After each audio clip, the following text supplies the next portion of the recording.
Kaya ang Biblia, pag nagsalita, kung galing sa Diyos yung sinabing prophecy ni Propeta Daniel, natutupad eksakto, pati oras, pati araw, pati panahon. Katunayan, sa 2 ng 2 Korinto. Pakinggan niyo.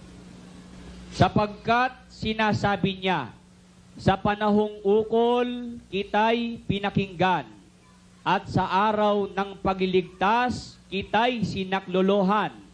Narito, ngayon ang panahong ukol. Narito, ngayon ang araw ng kaligtasan. May sinasabi sa Biblia, panahong ukol eh. Ang Diyos kung sumaklolo sa panahong ukol.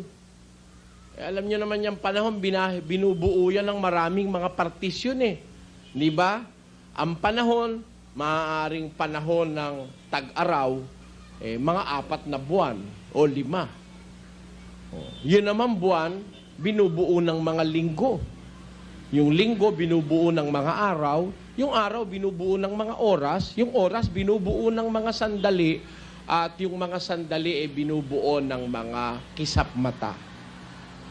Mga seconds. Ang Diyos hindi nahuhuli, pati sa segundo sa isang kisap mata may nagagawa ang Diyos Pakinggan niyo ang pruweba. Halimbawa, mababangga ka na. Isang kisap mata na lang, mababangga ka na. Kala mo ba mahuhuli ang Diyos doon pagka ililigtas ka niya, hindi mahuhuli? Katunayang may magagawa ang Diyos sa isang kisap mata, pakinggan niyo. Narito, sinasaysay ko sa inyo ang isang hiwaga. Hindi tayong lahat ay mga tutulog, ngunit tayong lahat ay babaguhin.